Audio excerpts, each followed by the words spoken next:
start. And then we try to say, well, I know I need to have some extra flex room there, so we say, I think I can get this high and cover everything else. But number one, my priority is my lifestyle. And as soon as you sign that note for that car, that becomes your responsibility, right? That becomes your number one priority. Now it's like, I just got to get enough hours to cover that note. I just got to get enough hours to cover that apartment or whatever the case may be. We start with the lifestyle. Then we pay taxes. Now, the interesting thing is we got into a little discussion around this. You can control how much you spend in taxes.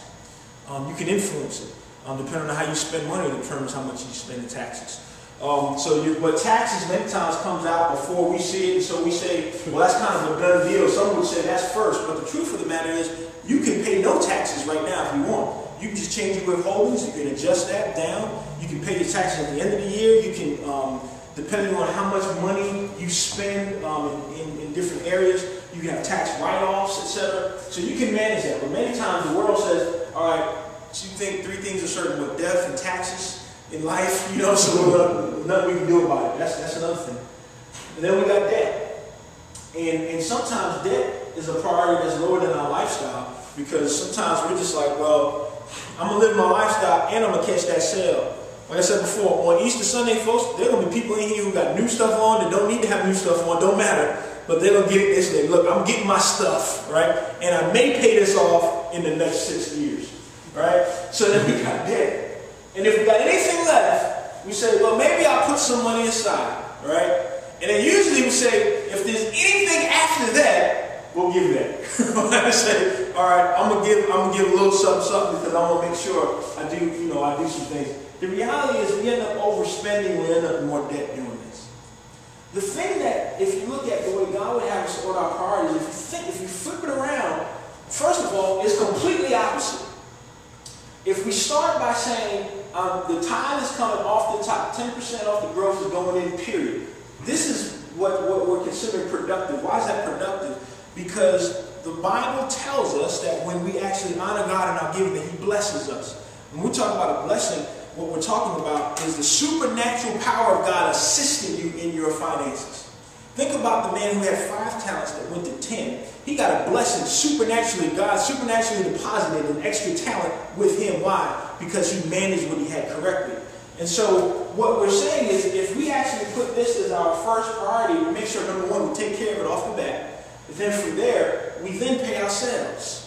Now, one of the things that I would recommend is that we apply the 10-10-80 principle, which is simply, 10% time, 10% savings, 80%, expenses. If you do that up front, what that says is you got 80% to handle the rest. Now, after you take care of that first 20, you're now looking at your obligations. Now, you got to pay your debts. You said earlier, the wicked borrow and pay that again. This is not in your notes, and you may want to write this down. This is something I just put this in actually this morning. It was so good.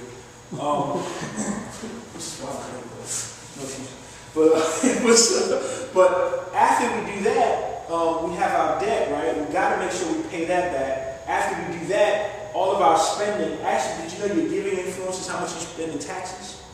So your giving actually, if you're not doing this, please make sure. I want to encourage everybody. Make sure you take your giving statements and before you file your taxes, make sure you include that because you actually can reduce your tax liability.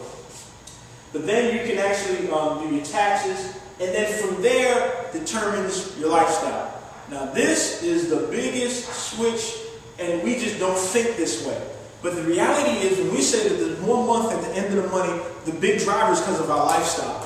My biggest problem, I made $37,000, I don't make enough money. That was not my problem. I shouldn't have been driving that Explorer. Just because I was an engineer didn't mean I had to be free, big wheelie, making it rain over at Applebee's. Just because I had it didn't mean I had to spend it. The reality is, if I had my priorities straight and I put things in perspective, I would have said, okay, now that I've taken care of these other things, this amount that's left determines my lifestyle. And if my spending becomes a problem, I change my lifestyle. What we do is if our spending becomes a problem, we say, you know what, I'm not saving any money. And this is where we run into problems. I'm definitely not giving anymore. I may or may not do my debt this month. I may rob Peter to pay Paul, push it in the next month, deal with it. I got to do what I got to do because I'm supporting my lifestyle. But if we put it in perspective, our lifestyle, this is what we're saying. When you say live within your means, that's exactly what it means. Here's your means. Take 80% of your pay, and that's your means. You know, after you take care of your debt, you take care of your taxes, that's your means. And if we learn how to live there, that's what Paul said, the secret to being contentment is godliness with contentment is great gain. He said, I've learned how to be above and to be content, how to have nothing and be just as happy. And the reality is, we got to learn how to manage ourselves to what we have. And one of the things that I found is if you do this in your life, you will reduce so much stress. It's not even funny. The fights that we have financially go away. Right? The issues that we have about how we invest and what we do, and do we spend this money on that, and do we put it on that, goes away. Why? Because your priorities are in order. Even if you have less money that comes in, it's so much easier to resolve that if you already have that plan and you know, hey, here's what I got to do, and here are the triggers that I have to adjust. The problem that we have is we make adjustments on the wrong areas, and then we have more problems that compounds it later on.